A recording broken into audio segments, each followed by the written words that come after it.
मेरे दोस्तों, भारत में एजुकेशन को लेकर सिस्टम कितना सीरियस है, इस बात का अंदाजा इसी बात से लगाया जा सकता है। जब चुनाव आते हैं तो वोटिंग बूथ तुम्हारे गली मोहल्लों में लगाए जाते हैं। अगर कोई वोट नहीं डाल सकता तो गाड़ी घर तक भेज दी जाती है, क्योंकि एक भी वोट छूटना नहीं चाहिए। लेकिन जब बात पढ़ाई की आती है तो वही सिस्टम लाचार बन जाता है। एसएससी जैसे एग्जाम में बच्चों को 500 से 800 किलोमीटर दूर सेंटर भेजे गए हैं। न बस का इंतजाम है, न ठहरने की सुविधा है, न कोई पूछने वाला है।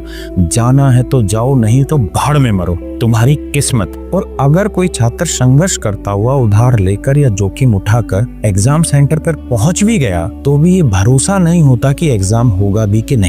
कभी सर्वर डाउन, कभी बायोमेट्रिक फेल, कहीं पेपर ही रद्द है, कभी कंप्यूटर का इश्यू। शिक्षा इस देश में हमेशा ही आखिरी पायदान पर रही है, और जो इस सिस्टम की खामियों पर सवाल उठाते हैं उन्हें मिलता है लाठी, गिरफ्तारी, डंडे, थप्पड़। और सबसे दुख की बात जानते हैं क्या है? ये जो टीचर हैं ये कोई आम लोग नहीं है। ये वही टीचर हैं जिनकी क्लास में बैठकर किसी ने सेना की वर्दी पहनी होगी, कोई अधिकारी बना होगा, कोई डॉक्टर बना होगा, कोई पुलिस बना होगा, कोई जज बना होगा। और आज वही शिक्षक सड़कों पर खड़े हैं, न्याय की उम्मीद में, एक बेहतर सिस्टम की मांग में, और बदले में मिल रही है तो सिर्फ लाठियां। देश तब तक तरक्की नहीं करेगा जब तक पढ़ाई सिर्फ एक औपचारिकता बनी रहेगी, जब तक छात्र बस आंकड़ों में गिने जाएंगे, इंसानों में नहीं। जो आज विरोध में हैं, वो कल इस देश को संवार सकते थे, पर इस तंत्र ने इन्हें समस्या समझा। और इस सिस्टम की आदत है, जो समझ ना आए उसे कुचल दो।